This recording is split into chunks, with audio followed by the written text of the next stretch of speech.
Quinta-feira, dia 7 de julho, na edição de hoje, você vai ver. Em apenas uma semana, 2 crianças foram hospitalizadas após caírem de lugares altos aqui na cidade de Itabuna. As situações acendem um alerta sobre a responsabilidade dos adultos nesses casos. Ainda aqui em Itabuna, a Polícia Militar vai realizar uma simulação de roubo a banco. E na madrugada de amanhã, a população não precisa se preocupar porque tudo está sendo preparado com muita segurança. E a enchente do ano passado deixou as margens do Rio Cachoeira destruídas. Moradores de bairros próximos ao rio estão preocupados com as consequências dessa erosão. Estas e outras notícias você confere a partir de agora aqui no Cabralha no Ar.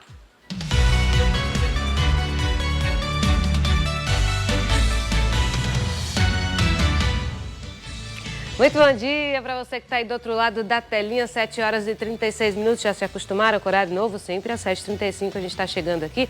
Pessoal, o tempo da gente papear. Desde já, muito obrigada pela sua companhia. Nós vamos um pouquinho mais tarde também, até às 8h40. Então, continue com a gente acompanhando os principais destaques do sul e extremo sul do estado. E a gente já começa o programa de hoje com uma notícia de cortar o coração. Um garotinho de apenas 3 anos morreu depois de ficar com um prego nos pulmões por mais de um ano. Esse caso aconteceu lá em Canavieiras e quem vai trazer todos os detalhes agora é a Silmara Souza. Silmara, eu estou curiosa para entender como essa história aconteceu de fato. Bom dia para você. Bom dia para você, Camila. Como você mesmo relatou aí agora, com certeza, notícia muito triste, né? A gente está falando da morte de um garoto, o Cauã Araújo Conceição, de apenas 3 anos de idade. Infelizmente, em junho do ano passado, teria engolido então esse prego e a partir daí começaram todos os problemas na vida deste garoto. A informação dos pais é que eles perceberam sim, Camila, que o Cauã teria engolido um objeto, não sabiam qual. A partir daí, eles perceberam e entenderam que o garoto estava com algum problema, engolido algo, inclusive, que pudesse provocar até aquela questão, a questão mesmo aí de estar engasgado ou algo parecido. Não sabiam do que se tratava, levaram até o hospital municipal na cidade de Canavieiras. Primeiro atendimento acontecendo, mas, segundo os pais, os atendimentos aconteciam de imediato, mandavam o garoto retornar para casa. Inclusive, a informação dos pais é que em determinado momento o garoto começou a sangrar, né? Infelizmente, a sangrar pela boca, o que aumentou o desespero dos pais. Mesmo assim, não foi suficiente para que o hospital, naquele momento, pudesse pedir exames mais detalhados. Enquanto isso, o tempo ia passando, as dores do garoto iam aumentando, o retorno ao hospital também. E a partir dali, medicação, que geralmente era passada para a febre, inclusive, o que ligou aquele sinal de alerta nos pais, percebendo que o garoto estava com febre, sinal de algum tipo de infecção. Desesperados, perceberam inclusive que as dores aumentavam de tal forma, Camila, que chegou a atrapalhar até mesmo a forma de andar do garoto, que não conseguia mais se locomover nem brincar com outras crianças. Então, dia 27 de junho do ano passado, segundo o relato dos pais, eles buscaram mais uma vez a unidade de saúde e a partir dali, inclusive, foi marcada uma consulta médica, né, com a pediatra, mas essa consulta acabou não acontecendo. Sequer um exame foi solicitado. Inclusive, neste dia, segundo a família, o único relato passado pela médica é que o garoto estava com asma. Por esse motivo, inclusive, passou uma nebulização e disse pode retornar para casa. Passou-se todo esse período, a família percebendo o garoto voltando a sentir dores. Então, neste ano, no mês passado, inclusive, eles decidiram buscar, por conta própria, exames mais detalhados, porque as dores eram intensas, elas não passavam. Estamos falando de um garoto que estava com um prego. Teria engolido um prego, gente. E com certeza trazendo aí muitos transtornos, muitos problemas. E a partir daí, raio-x, inclusive, particular, identificou-se mesmo que o garoto estava com esse prego no pulmão. De imediato, eles retornaram para o hospital na cidade de Canavieiras. A partir dali, houve internamento desse garoto para que pudesse acontecer a transferência para o Hospital Geral do Estado, o HGE. Mas, infelizmente, Camila, passou-se muito tempo, né? E foi aí que mesmo no hospital, passando por cirurgia, foi identificado então que o prego já teria perfurado os 2 pulmões do garoto, passou pela cirurgia, estava mesmo ali com broncopneumonia, mas infelizmente acabou não resistindo. Chegou a ficar 2 dias internado na UTI, mas não resistiu à cirurgia e acabou falecendo. E é lógico o desespero da família, porque de imediato acusando o hospital de negligência médica. Os pais afirmam, inclusive, que não houve, né, aquela resposta imediata por parte do hospital, não houve essa preocupação com relação a essa criança, tanto que 1 ano com esse prego no pulmão fez com que os 2 pulmões fossem perfurados e a partir daí afetando todo o desenvolvimento realmente desta criança. De um lado a família acusa o hospital de negligência médica, do outro o hospital inclusive acabou emitindo uma nota e informando de imediato, na verdade, Camila, que a criança teria sido atendida assim, que eles marcaram um exame com a pediatra, mas que esse exame, inclusive no dia do atendimento, a pediatra estaria doente. Mas estamos falando de 1 ano que se passou, né? A pediatra não deve ter ficado doente por todo esse período. Ou então outro profissional que poderia substituir e atender a criança devido à gravidade desse fato. O hospital chegou a citar também, Camila, que a família buscou o paciente apenas dia 27 de junho. Mas a documentação da família mostra, inclusive, que eles buscaram sim esse atendimento desde o dia 21, quando a criança teria engolido esse objeto e quando começou a apresentar sinais. A família relata com muita dor das dores que viu o filho passando. Estamos falando de uma criança de 3 anos. Imagina, um prego, inclusive, no pulmão dessa criança.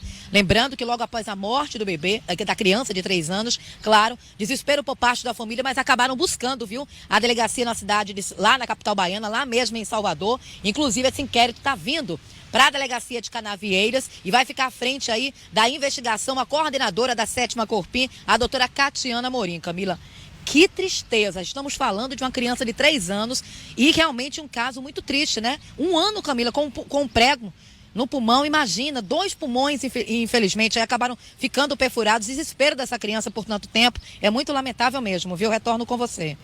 Não, com certeza. As informações estão bem completas aí, mas imagino que o pessoal de casa deve estar se colocando no lugar da família e pensando em inúmeros questionamentos. O principal deles é o que poderia ter sido feito ali? Será que faria diferença uma resposta mais rápida da unidade de saúde, uma intervenção médica no sentido de cuidar da criança, pensar na possibilidade da retirada, né, se isso ajudaria ou não?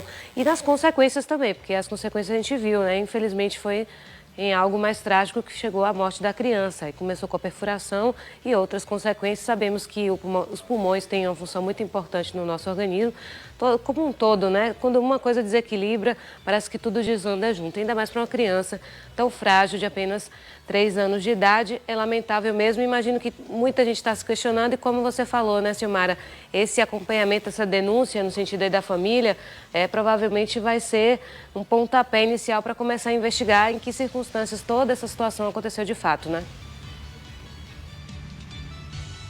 Com certeza, Camila, será sim investigado aí realmente como negligência médica, até porque a família já registrou uma queixa, a família interpretou sim, entende que houve a negligência médica a partir do momento em que buscou o Hospital Municipal em Canavieiras, já relatando a gravidade do fato, que a criança estaria sangrando pela boca, inclusive, que estaria com muitas dores, teria engolido algo e não houve naquele momento ali um pedido sequer para que pudesse haver um exame mais detalhado e até mesmo a solicitação para um raio-x. Somente acontecendo isso, né, 1 ano depois, através de uma solicitação e de um pagamento feito para a família, que buscou uma clínica particular e somente aí eles retornando para o hospital percebendo a gravidade. O que a família reclama, na verdade, é que se a criança tivesse, naquele momento que teria engolido o objeto, tivesse realmente aí esse atendimento, né? Esse olhar realmente especial por parte da unidade de saúde, que de imediato solicitando mais exames, teria identificado realmente a presença desse prego no pulmão e talvez já naquele momento passando por uma cirurgia, o que evitaria que estivéssemos relatando aqui de uma morte, porque infelizmente muito tempo se passou com esse prego aí no pulmão, inclusive perfurando os 2 pulmões. Camila.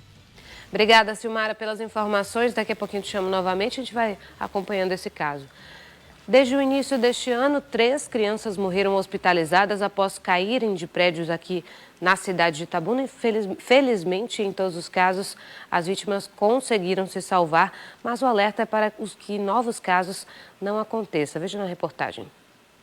Só nesta semana foram 2 acidentes envolvendo crianças que caíram de lugares altos em Itabuna. O acidente mais grave aconteceu na manhã da última segunda-feira aqui na rua Santa Rita, no bairro São Caetano. Um garoto de 5 anos passava o dia com a mãe, o irmão e o avô materno no primeiro andar deste prédio. Ele acabou caindo de uma altura de aproximadamente 5 metros após a grade de uma das janelas se soltar. A criança caiu ali, o rapaz estava olhando, aí eu fui ligeiro, oh meu Deus, aí o que aconteceu?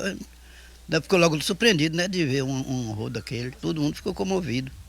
Minha esposa estava aí, foi cuidar da água, as meninas que estavam querendo desmaiar. Quando há um caso desse tipo, que o Conselho Tutelar é acionado, O conselho procura a família, pergunta como foi que isso aconteceu, o porquê, se estava só a criança, se estava acompanhado de um maior, o responsável. Então, devido a isso, normalmente é de praxe do conselho tutelar acionar os pais, o responsável, a vir no conselho, onde a gente vamos conversar sobre o ocorrido, para que eles possam se explicar quando isso aconteceu, por que aconteceu e de que forma. Devido a isso, o Conselho vai realizar todos os encaminhamentos, notificando a rede de proteção, ao que cabe naquele momento, para que possam ser tomadas todas as ações cabíveis para aquele caso. A criança foi levada em estado grave para o Hospital Manuel Novaes e passou por uma cirurgia. A boa notícia é que o garoto está reagindo bem ao tratamento e os tubos de oxigenação devem ser retirados nesta quinta-feira. Os dois casos acendem um sinal de alerta que deve ser dado aos pais ou responsáveis. Esse advogado explica que, de acordo com a lei, em qualquer acidente com criança, pode haver punição por negligência. O artigo 22 do Estatuto da Criança e do Adolescente, que faz 32 anos agora, ele fala, que toda negligência ela precisa ser punida na forma da lei, sendo ação ou sendo omissão dos pais, entendeu? Ou de quem tem o dever de cuidar. Então, nesse caso, em algumas situações, é passível de detenção de 1 a 5 anos ou aplicação de multa. Tem situações que, pela gravidade da situação, que às vezes aconteceram alguns casos aí que geraram o resultado morte, essa punição é mais severa do que a justiça aplicaria. Então, há um perdão judicial pelo fato desse sofrimento que os pais passam. Porque quando acontece situação como essa, os pais sofrem com isso, entendeu? Quando caracteriza que foi negligência, que foi imprudência. Mas, sim, há essa punição. O próprio Estatuto, ele prevê já a punição para casos quando negligência e maus tratos são já considerados.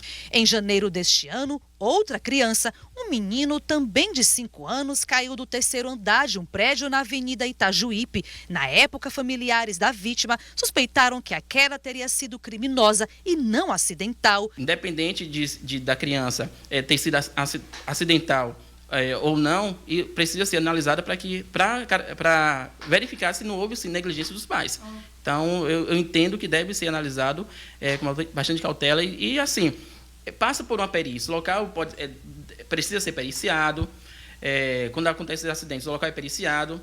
Em algumas situações, abre-se um inquérito e o Ministério Público, após o inquérito, vai analisar se houve negligência, se oferece denúncia ou se arquiva. Nesse caso, é constatado que há uma negligência do pai, deixou a criança no estado de vulnerabilidade. Então, nesse caso, o Conselho aciona a Vara da Infância, o Ministério Público, ou seja, aciona a rede de proteção e aí, tomada a decisão pela rede, é encaminhada ao Conselho Tutelar para que se possa tomar os encaminhamentos, ao qual provavelmente o pai perde a guarda da criança quando acontece algo desse tipo. Foram 2 casos diferentes, mas numa mesma perspectiva, de um episódio ali surpreso ali que aconteceu e as 2 crianças acabaram machucadas. E diga-se por sinal, essa última situação aí nós acompanhamos, ainda reforçando isso, nós acompanhamos essa semana de perto. Silmara Souza esteve na localidade, mostrou de perto. A gente está acompanhando imagens também, mostrando ali, olha lá, o local onde a grade caiu, onde ela acabou cedendo. Poderia estar mal chumbada ou não estava chumbada direito, por aí vai. Tem muitas hipóteses aí, o pessoal vai falando. A gente imagina que o fato é que aconteceu, não tem como voltar atrás. E agora o que a gente faz? A gente faz um alerta, reforça, porque é complicado, Nós sabemos que criança é assim, questão de segundos acontece, a gente tem que estar de olho mesmo, reforçar o cuidado. E segundo o próprio pessoal da família, aí, pelos relatos que nós ouvimos até então desse caso, eles não imaginavam que a grade estava daquela forma, que já tinha mais ou menos 1 ano que eles estavam ali, um tempo relativamente recente, segundo eles, e não imaginavam essa tragédia. E muitas vezes, de fato, isso acontece.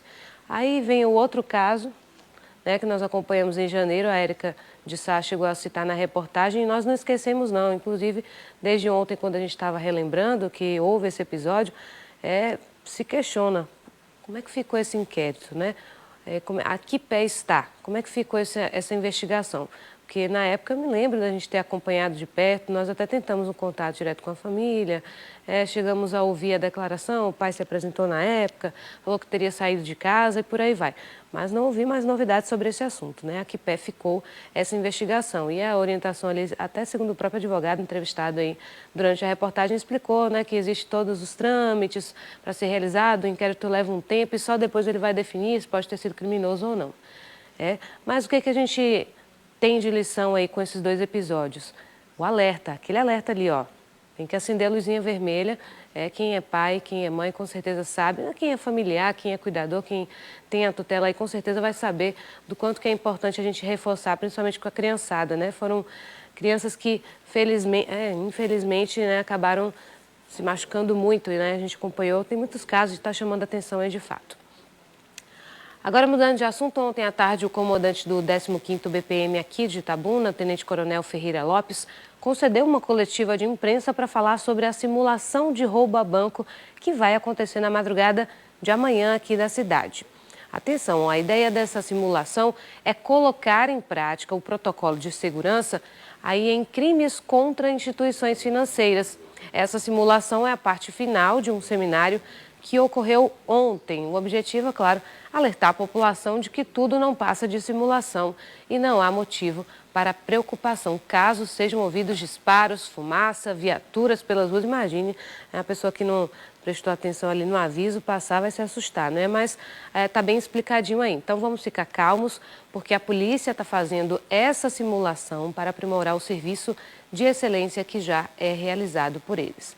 Existem cursos aí que eles escutam orientações na teoria e tem a questão da prática também. Nesse caso específico, vai ser uma simulação de roubo a banco, que acontece amanhã logo na madrugada. Então, logo nas primeiras horas do dia, pode ser que te chame a atenção aí a questão da fumaça, a movimentação de viaturas, até possíveis disparos, mas tudo feito e elaborado, pensado, planejado com segurança aí. Vai ser um treinamento mesmo, né? Uma simulação, na verdade, de roubo a banco que acontece aqui na cidade de Itabuna, que está bem avisadinho aí pela turma do 15º Batalhão. Dado o recado.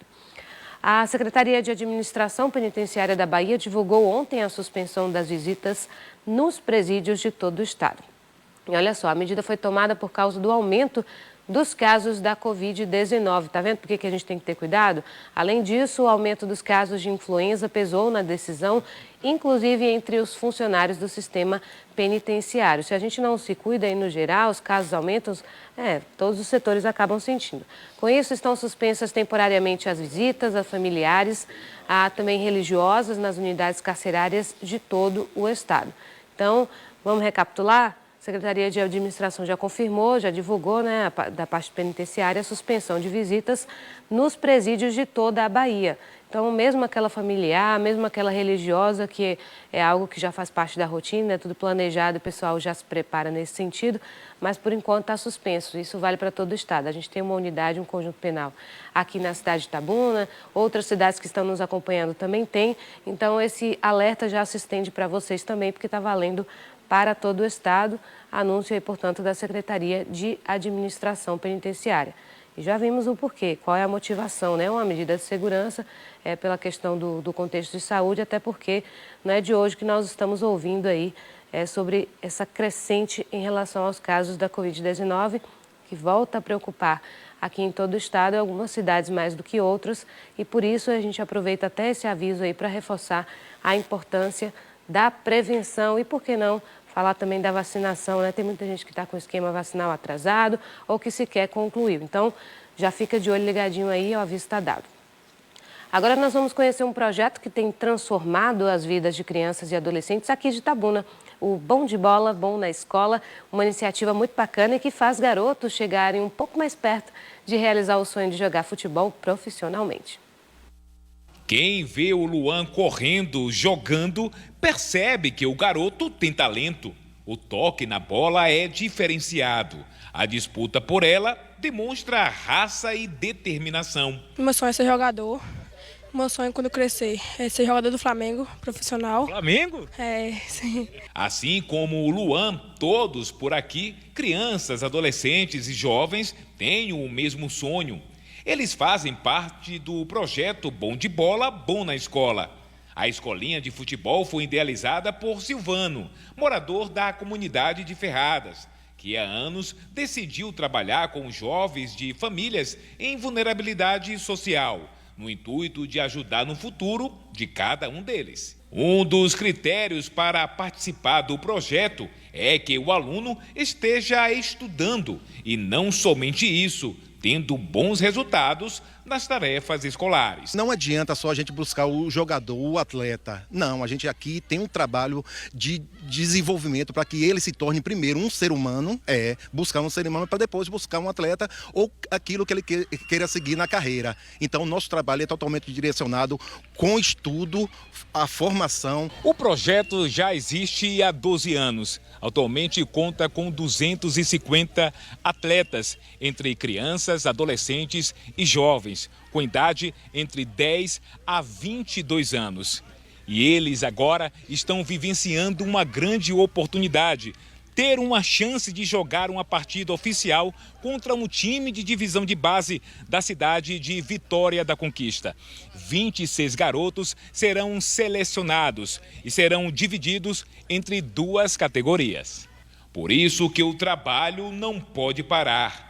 O treinamento acontece ao menos 2 ou 3 vezes por semana neste campo em Ferradas, zona oeste da cidade de Itabuna. Onde vai estar dando a oportunidade a cada um deles que vão estar participando desse jogo, aonde é uma avaliativa, na verdade, para que ele tenha a oportunidade de se apresentar e com isso ter a oportunidade. Felipe é uma das grandes promessas do projeto. Ele tem 19 anos, já conseguiu jogar na divisão de base de um time profissional no estado do Espírito Santo. Retornou a Itabuna e agora pretende agarrar mais essa oportunidade. Para ser jogador não é fácil, mas estou trabalhando para isso, vou dar o meu máximo e se tiver oportunidade eu vou abraçar. Tem essa oportunidade em Vitória aí, que realmente nós vamos chegar lá, nós vamos dar o nosso máximo, mostrar nosso trabalho e com fé em Deus possamos ficar lá.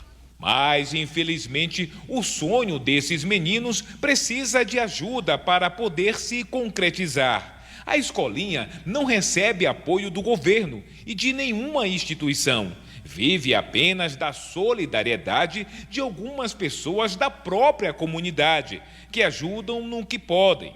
Segundo o coordenador, só para alugar o ônibus e despesa com alimentação, o custo fica em torno de R$4.000. O grupo até vem realizando uma rifa para arrecadar fundos, porém o jogo já é no final de julho e a situação financeira ainda é complicada. Na realidade vai viajar menino de 12 anos a 22, já é homem na verdade, então vai viajar 26, 30 pessoas na verdade vai estar indo, então todas essas 30 pessoas vai ter que ter almoço, merenda, porque fazer uma logística dessa, infelizmente, vai ter como dar uma assistência, se não água, merenda, alimentação. Toinho Farias trabalha com esporte há mais de 20 anos. Treina os meninos voluntariamente, porque sabe das dificuldades. 26 anos nessa vida, ajuda, praticamente nós não temos. Então é o seguinte, eu olho pela minha comunidade, pelas outras comunidades que agora fazem o projeto Bom de Bola, e estamos aí nessa luta, trabalhando com essas crianças aí, né? E é gratificante, eu gosto do que eu faço, entendeu? E tenho o apoio dos pais, da comunidade, então eu estou nessa luta aí e graças a Deus estamos vencendo, né? Os pais e responsáveis que têm os seus filhos no projeto sabem da importância do esporte na vida deles. Quanto as mães, quanto os pais.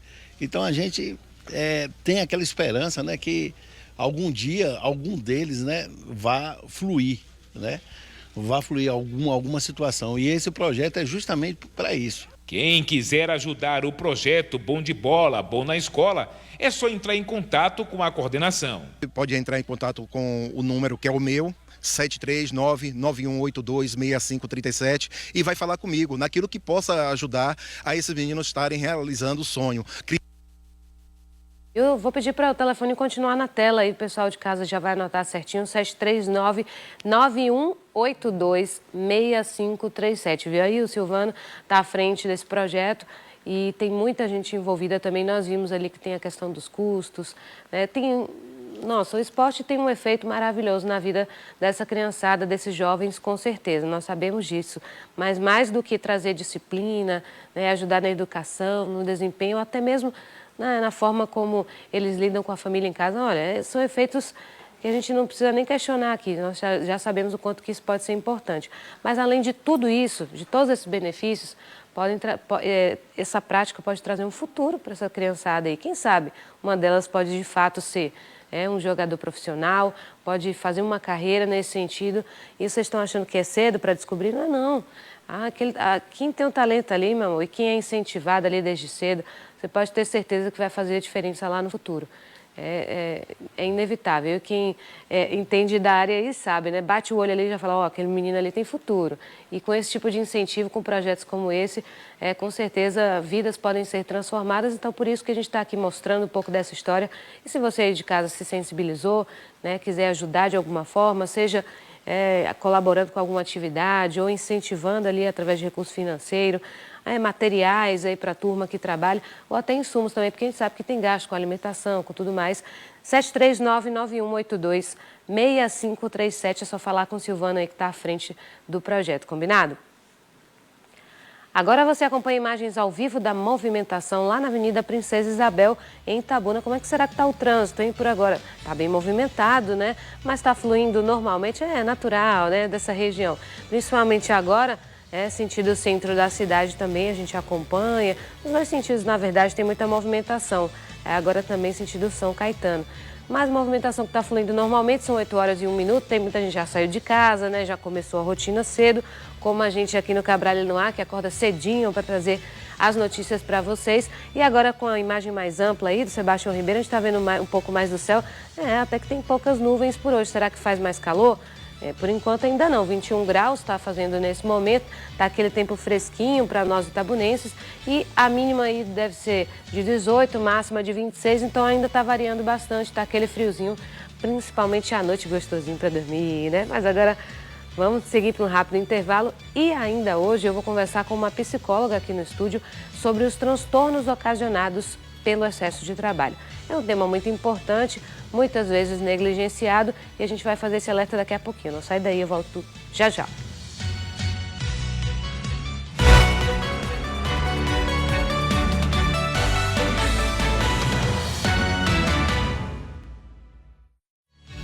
De volta com o Cabral no Ar. Eu sei que tem gente chegando agora, né? Mas não se preocupe não, ainda dá tempo de ficar bem informado aqui com a gente, 8 horas e 6 minutos. Que tal participar também? Já aproveita que já tira aquela fotinha que a gente adora, uma forma de se sentir mais pertinho, conhecer o rosto de vocês.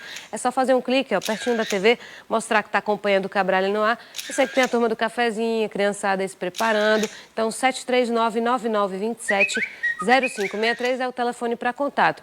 E se você aí do outro lado também quiser participar do nosso quadro Direito do Consumidor, é só mandar aqueles vídeos com perguntas bem curtinhas assim, com o celular na horizontal, mostrar aí que está, falar sobre alguma situação que você tenha dúvida de compra, enfim, algum caso. O Dr. Geraldo Calazan Júnior vem toda quarta-feira aqui no estúdio. Você já conhece, né? O nosso quadro é uma forma da gente trocar figurinhas e se ajudar. Então, participe mandando sua foto, seu vídeo, da forma que achar melhor. Não esquece de dizer o seu nome e a cidade onde está falando, tá certo? Fica combinado. E o resultado da segunda chamada para o SISU, assunto agora é educação, Sistema de Seleção Unificada, foi divulgado pelo Ministério da Educação. Quem está posicionada e traz os detalhes para a gente é a repórter Ana Colibri. Ana, bom dia para você. Oi Camila, bom dia para você e para todo mundo que nos acompanha. Pois é, as inscrições para a edição 2022 do SISU terminaram na última sexta-feira, dia 1º de julho, e o resultado da segunda chamada deste ano para o SISU já foi divulgada no site do MEC, que é o www.acessounico.mec.gov.br. No total, serão preenchidas mais de 65 mil vagas para mais de 2 mil cursos de graduação em 73 instituições públicas de ensino superior. Para quem não sabe, o SISU é o sistema informatizado do Ministério da Educação, que é o MEC, no qual as instituições públicas de educação superior, sejam elas federais, estaduais ou municipais, oferecem vagas a serem disputadas por candidatos inscritos em cada edição da seleção. Agora, voltando a falar sobre a divulgação da segunda chamada deste ano, após a divulgação do resultado, os candidatos têm aí até 13 e 18 de julho para se matricular no curso de ensino superior em que for aceito. A consulta das vagas disponíveis foi aberta desde o dia 15 de julho. Também já começaram as inscrições para a lista de espera do SISU 2022.2. Os estudantes têm até o dia 18 de julho para manifestar aí interesse no portal do Acesso Único. E quem pode se inscrever? Pode se inscrever quem não foi selecionado na última chamada regular em nenhuma das duas primeiras opções de curso. Nessa fase, o candidato deve indicar novamente a única formação desejada. Agora fica aí um alerta. O MEC pede para que o estudante fique atento para concluir todo o processo até o final, incluindo a nova escolha de curso. Atenção aí que é muito importante para concluir a inscrição. Então, só recapitulando, as inscrições para o SISU desta edição já acabou. O resultado está aí no site do MEC, que é o Acesso Único. Os candidatos têm até 18 de julho para se matricular e, por fim, já começaram as inscrições para a lista de espera do SISU 2022.2. Corre lá no site para poder conferir.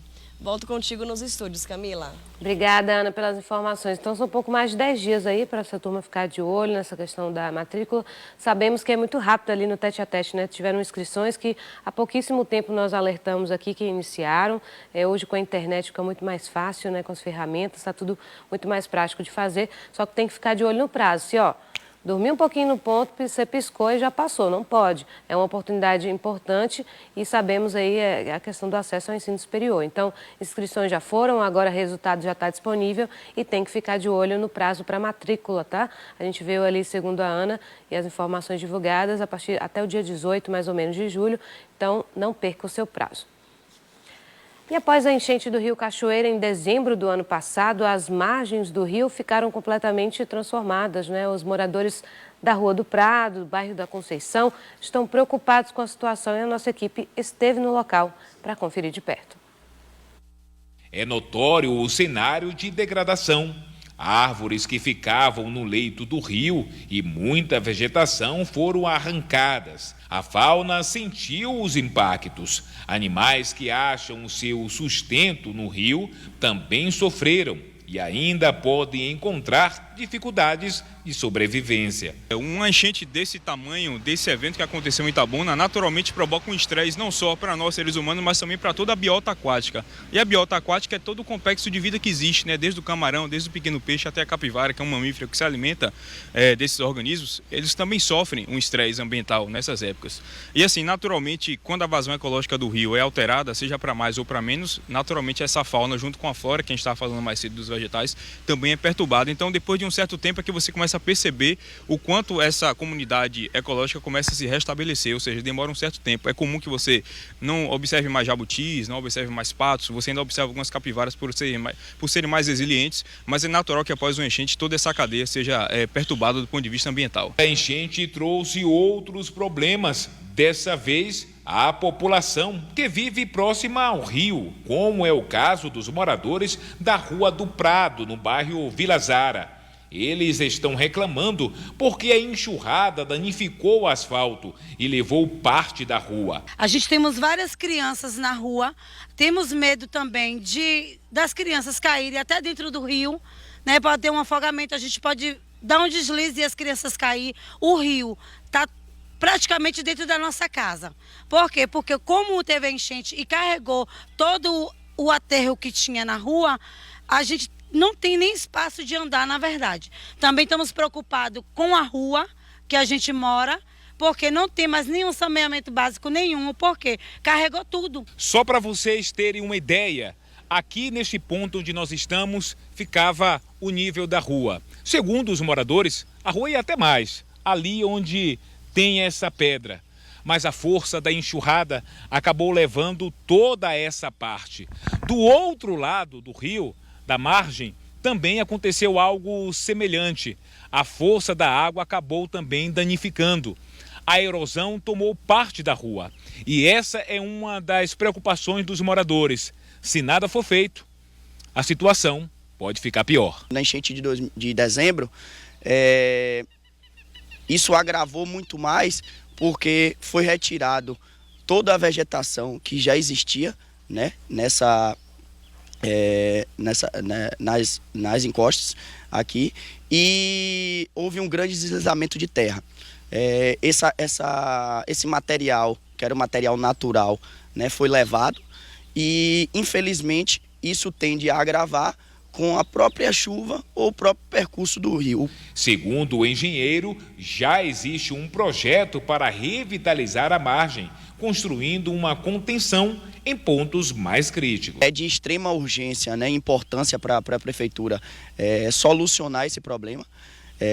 Existe já ações, existe já projetos que para essa localização, para conter esse problema e resolver esse problema existente aqui. E o que eu posso falar é que já existe sim, a prefeitura já está em ação, já existe, a equipe técnica já foi acionada. Estamos procurando da melhor forma, como mais rápido e da melhor forma pode se fazer para corrigir isso aqui. E com certeza aí logo em breve vai ser anunciado algo que vai poder dar uma resposta a essa população. Assunto importante e a gente tem que ficar de olho. Agora eu recebo aqui no estúdio a psicóloga Rebeca Faislon. Nós vamos falar sobre os transtornos mentais ocasionais aí pelo excesso de trabalho. Ela já está no nosso cantinho de bate-papo. Obrigada mais uma vez por aceitar nosso convite. Bom dia. Bom dia, é um prazer estar aqui novamente. E a gente já quer saber, né, sobre os tipos de transtornos que podem ser gerados pelo trabalho, porque hoje nós costumamos dizer que temos um ritmo bem acelerado, né? A vida está muito corrida e concilia com as responsabilidades pessoais e por aí vai. Quais tipos de transtornos, então, podem ser gerados aí pelo trabalho em específico? Quando a gente pensa em transtornos, é bem interessante definir o que é transtorno, né? E fazer a diferença entre doença e transtorno e síndrome. Quando nós pensamos em doença, nós temos a etiologia, o curso e o prognóstico. Ou seja, eu sei a causa, eu sei o curso dessa doença e o prognóstico. Quando a gente fala de síndrome, nós não temos bem definido o curso, a origem e o prognóstico. E quando nós falamos de transtornos, né, os famosos transtornos mentais, nós temos definido o curso, o prognóstico, mas não a etiologia, ou seja, o mapeamento da causa de fato. Então, quando a gente pensa em transtorno, a gente pensa em uma condição multifatorial. Nós temos várias condições que são preditoras para o surgimento do transtorno. Pode mudar, por exemplo, de pessoa para pessoa. Exato. Por exemplo, quando eu penso nessa condição multifatorial para o transtorno, eu estou falando de marcadores como genética, história de vida, história familiar, ambiente. Então, a gente tem uma construção multifatorial. A gente não tem um marcador, como na doença, que vai trazer para a gente um mapeamento da etiologia da causa, mas a gente sabe o curso e o prognóstico. Então, nessa condição de doenças do trabalho, a gente precisa sempre ter muito cuidado para não trazer um preditor, que é o ambiente, um dos preditores, que é o ambiente, como uma causa única e específica para esse adoecimento. Não é uma regra absoluta, né? Exatamente, porque o ambiente é um dos preditores, dos marcadores para o desenvolvimento desse transtorno, mas não é o único. Então, entendendo esse contexto, essa diferenciação, se o assunto é transtorno, o que a gente tem de mais comum hoje ligado ao trabalho? O que a gente mais tem, né, nessa condição de construção do ambiente, né, trazendo essa possibilidade também do transtorno surgir, nós temos os transtornos de ansiedade, nós temos os transtornos depressivos, nós temos também a síndrome de burnout, que é muito conhecida também.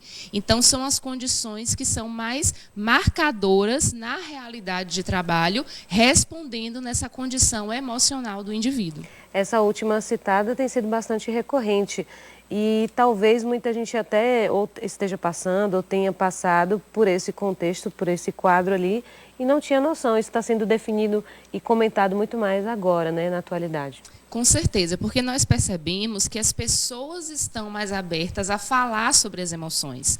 O que a gente tinha como uma condição cultural e histórica? Você vai para o trabalho e suas emoções ficam em casa.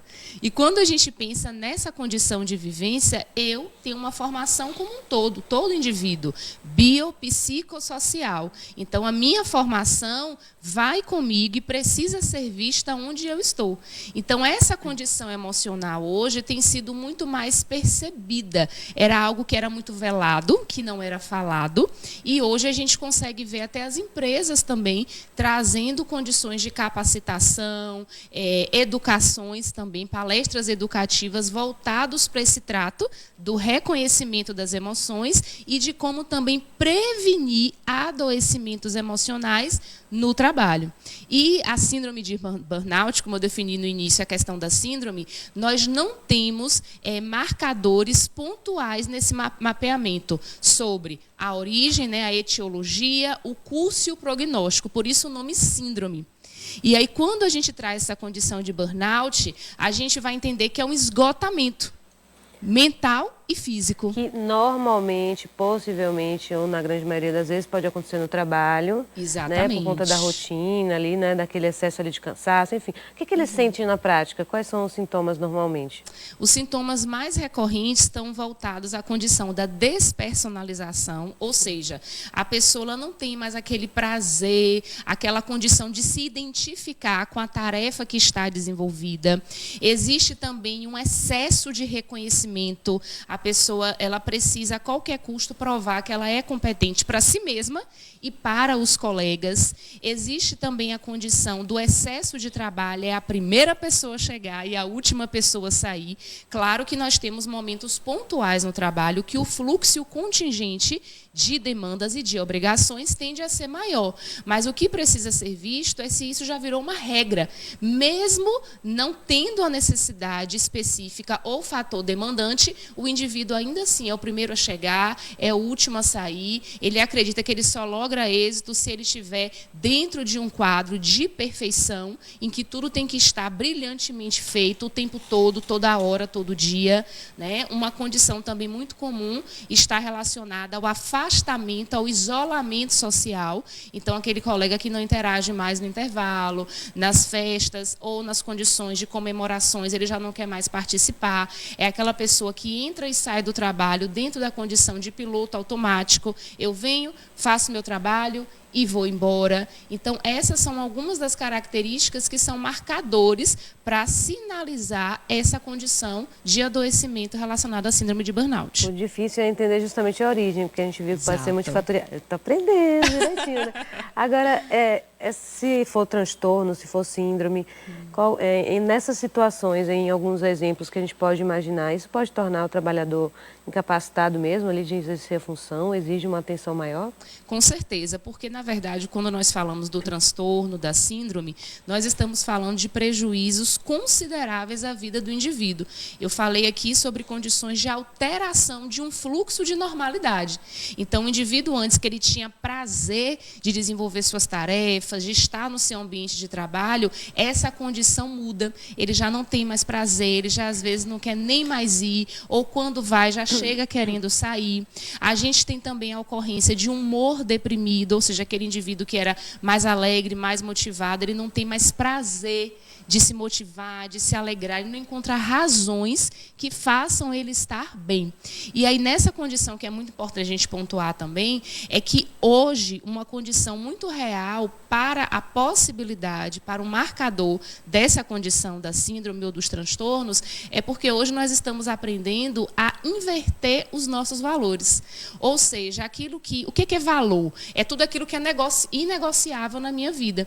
E os valores, eles existem e coexistem com as minhas emoções. Então, por exemplo, se eu tenho como valor família e o meu trabalho toma o lugar dessa família, isso vai ter uma resposta emocional. Se eu tenho como valor a lealdade, a fidelidade, e dentro dessa construção de trabalho, isso não está sendo respeitado ou não está sendo vivido na prática de trabalho, isso vai trazer também uma implicação emocional. Então, a típica frase, né? Eu estou tão abatida, eu estou tão triste, mas eu não sei por quê. Faz uma investigação desses valores. A resposta está aqui, né? Exatamente. Tá aqui dentro. Quais são os padrões inegociáveis que o indivíduo está negociando? Um dos meus valores inegociáveis da minha condição é a família. E o meu trabalho ocupou esse lugar de prioridade. Uma outra questão também é o lazer. E aí é um valor para mim, é uma condição que me mantém ativa, que me mantém na condição de motivacional. E aí, então, agora o trabalho virou prioridade. Eu não sei nem qual foi a última vez que eu tirei férias ou um feriado que eu aproveitei. Difícil de achar um ponto, às vezes, de equilíbrio, acaba se sentindo frustrado e por aí vai. Exatamente. Agora, as empresas, como é que elas entram ali naquele papel, né, pensando do ponto de vista mesmo psicológico, do cuidado, daquela condição do bem-estar mesmo do funcionário, do convívio, enfim, como é que eles entram aí? Qual que é a responsabilidade deles na prática, né? A primeira coisa é avaliar como está sendo executada a tarefa. Meta, ela precisa ter a condição de razoabilidade humana. Então, essa meta que está sendo implementada... É humanamente possível? Exatamente. É humanamente possível de acontecer nesse prazo, dentro desse tempo. Outra coisa, se existe uma meta, precisa existir um processo de preparação para a execução dessa meta. É quando vai entrar os treinamentos, as capacitações. Né? Não é só querer que o funcionário se vire ali, se vire, tem que trazer o resultado. Exatamente. A própria condição também, né, coercitiva, de tem que fazer desse jeito, tem que ser dessa forma. E isso também vem a violar a condição de individualidade. Porque nós temos que entender que a condição de trabalho, ela não pode anular as vivências de saúde psicológica do indivíduo. Então, nós temos ali uma meta, nós temos tarefas a serem desenvolvidas, mas a gente precisa entender que cada indivíduo tem uma personalidade. Então, a forma de ser executada é o que torna o indivíduo dar o marcador do nome. É aquela condição de a pessoa ir numa loja e falar, cadê a vendedora tal? Tem tal. Ou ela vai estar aqui amanhã, então eu volto. Por quê? Porque o marcador personalidade faz o trabalho ser executado de forma diferencial. Todas as vendedoras ali têm uma meta a alcançar, mas a personalidade de cada uma, a forma de ser e existir no mundo é que torna o trabalho daquela pessoa diferente das outras pessoas. Então, as empresas precisam entender que na condição de construção de metas e também de alcance de metas, eu não posso violar a condição de ser e existir do indivíduo. Ao contrário, a forma de ser e existir do indivíduo vai dar uma conotação de destaque para o próprio desenvolvimento do trabalho. Outra questão também são as palestras educativas. Ou seja, nós precisamos conscientizar os indivíduos, os colaboradores dentro da empresa, das possibilidades e condições de um adoecimento. Então, palestras educativas sobre trabalho em equipe, como desenvolver um trabalho em equipe com vistas a um relacionamento saudável, como desenvolver a questão da prevenção as doenças, a condição dos transtornos, né, que a gente fala transtornos mentais, qual é a condição também de se identificar se você já pode estar dentro de um quadro patológico. Então, esse é o papel das palestras educativas, conscientizando os colaboradores de possíveis condições clínicas que eles estão vivendo e que podem nem não saber, ou também como a condição de prevenir. Antes que aconteça, vamos ensinar as pessoas a identificarem para que não estejam dentro de um ambiente que seja um preditor para um adoecimento. Parece muita coisa, mas se a gente se conhecer, observar, ter o autocuidado também, aos pouquinhos tudo se resolve, né? Obrigada pela sua participação. Eu que agradeço, um prazer muito grande. Foi ótimo o nosso bate-papo. Eu vou para um rápido intervalo, mas ainda tem notícia, tem participação de vocês. Não sai daí, eu volto já já. Olá, tô te esperando.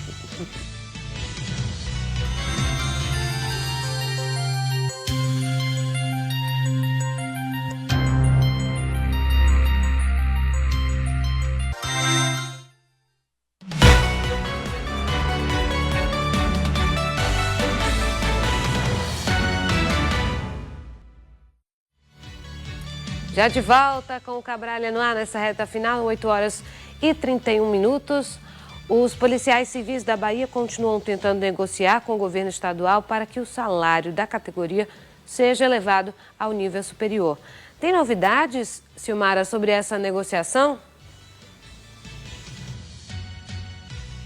Pois é, Camila, a novidade, viu, é que o sindicato, na verdade, a categoria está aguardando aí uma sinalização por parte da Justiça, né, que vem, na verdade, determinando que o governo abra esse canal de negociações com os policiais civis, mas quem vai falar melhor para a gente dessa pauta de negociações, como anda então esse processo mesmo de negociações, é o Mário Filho, ele que é diretor do Sindipoc, sindicato que representa a categoria. Mário, bom dia para você. Com relação a essa negociação, na verdade, que vem acontecendo, tem algum avanço, Mário, já que a gente acompanha que desde o ano passado vocês intensificaram, na verdade, com as manifestações, inclusive.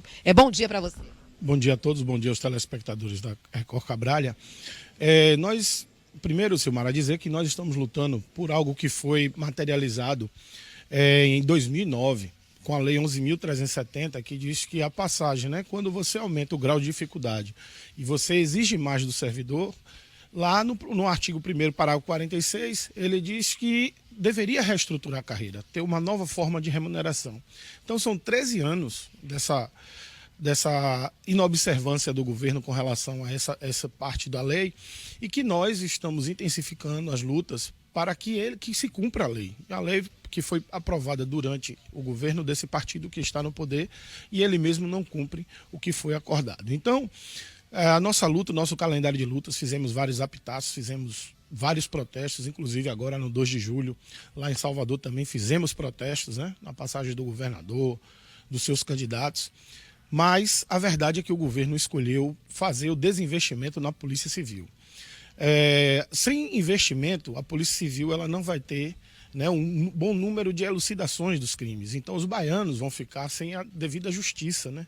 Porque o número de homicídios, você vê que nós somos o 3º ano seguido líderes em homicídios em números reais, ou seja, o estado que mais mata é aqui na Bahia. E a gente tem uma precarização do serviço porque a Polícia Civil ela não tem investimento, há vários anos não tem investimento na Polícia Civil. Então, por conta disso, a gente tem tido baixos índices de elucidação. É uma política de segurança pública que, na verdade, traz insegurança para o cidadão. E nós também estamos pedindo que o governo atenda a essa pauta com relação ao investimento, né, investimento na inteligência, de uma série de coisas que podem fazer com que melhore os índices de atuação da Polícia Civil. Não adianta a gente, por vezes, o governador entrega 10 viaturas, mas a gente tem 100 quebradas ou que não tem combustível. A gente tem computadores que não funcionam. A gente está com a questão da internet. A nossa internet, rapaz, aqui tem dias que isso aqui está lotado porque a internet não está funcionando. Então, assim, são investimentos estruturais para que tenha um mínimo de funcionamento. E nós, policiais civis, estamos nessa luta, pedindo a ele que faça esse investimento e faça investimento no pessoal também, não só na estrutura, mas também nas pessoas, porque são pessoas qualificadas, passaram por concurso público e estão querendo, na verdade, só que a polícia funcione de forma que venha atender ao cidadão baiano. Obrigada, viu, Mário? Pois é, Camila, a luta continua aí, na verdade, com relação à pauta de reivindicações da Polícia Civil, viu? Retorno com você no estúdio. Obrigada, Silmara, nosso entrevistado. A gente segue acompanhando e torcendo para que esse diálogo seja positivo para os dois lados. Nós vamos mudar de assunto, falar de coisa boa, porque hoje é dia do chocolate, né? Para quem é apaixonado pelo doce, não precisa ter um dia especial para se deliciar com ele, né? Inclusive, para os comerciantes que trabalham com esse produto, é difícil ter prejuízo. O chocolate é uma iguaria que agrada o paladar de quase todos. Segundo os historiadores, o chocolate já existe há mais de 400 anos e surgiu na América Central como uma simples receita, que leva a amêndoa fermentada e torrada de cacau, depois moída e acrescentando o leite. Uma bebida quente e gostosa. Mas foi na França que surgiu a versão do chocolate em barra, adicionando o açúcar. Eu amo chocolate, qualquer tipo, adoro. Chocolate é massa. Qual é a sua preferência? Chocolate amargo. O Rodrigo tem uma pequena fábrica de chocolate em Itabuna. A produção é durante todo o ano. Ele fabrica vários tipos de chocolate. Mas tudo começa na lavoura, com a colheita do cacau e a escolha da amêndoa. A gente tem uma fazenda de cacau cuida dessa fazenda, da lavoura de cacau, colhe esse fruto do cacau no ponto certo de maturação, tem uma fermentação, né, que acontece nos coxos de madeira. Depois esse cacau ele seca na barcaça de forma lenta. Depois ele passa por um processo manual de seleção das amêndoas. A gente faz a torra desse cacau, quebra ele, transforma em nibs e traz para a fábrica os nibs. Olha, agora chegou um momento muito especial que eu fui convidado pelo Rodrigo. E essa imagem aí é uma das imagens mais bonitas que o Larry está fazendo, Larry Brandão, nesta matéria. Não é fácil. Olha só, as barras de chocolate já estão aqui. E o Rodrigo, rapaz, me falou assim: Renato, eu vou convidar você para você experimentar aqui um chocolate. E tem uma novidade aqui que ele já está me oferecendo. É o chocolate com nibs e flor de sal. É isso mesmo, Rodrigo? Isso mesmo. É um chocolate que tem sal e o sal enaltece o sabor do chocolate. É o nosso campeão de vendas, Renato. Olha só. É realmente uma delícia, muito gostoso. Quem vive da comercialização do chocolate não está tendo prejuízos. O setor vem se mantendo em crescimento.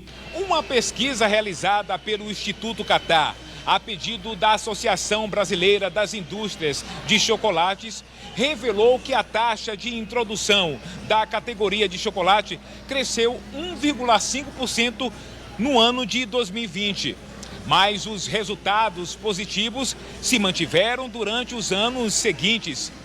Um dos motivos é porque o chocolate está na lista de compras dos brasileiros.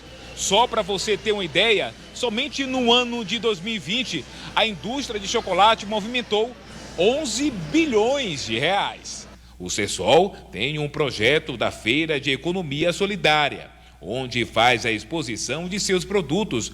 Mais de 80% deles são de chocolates, que vão do tradicional às novidades. De canjica, né, com a canjica baiana, né, onde é um chocolate branco, né, que vem com sabor de canjica, né, aquela canjiquinha da vovó, né, que faz, né, na época junina.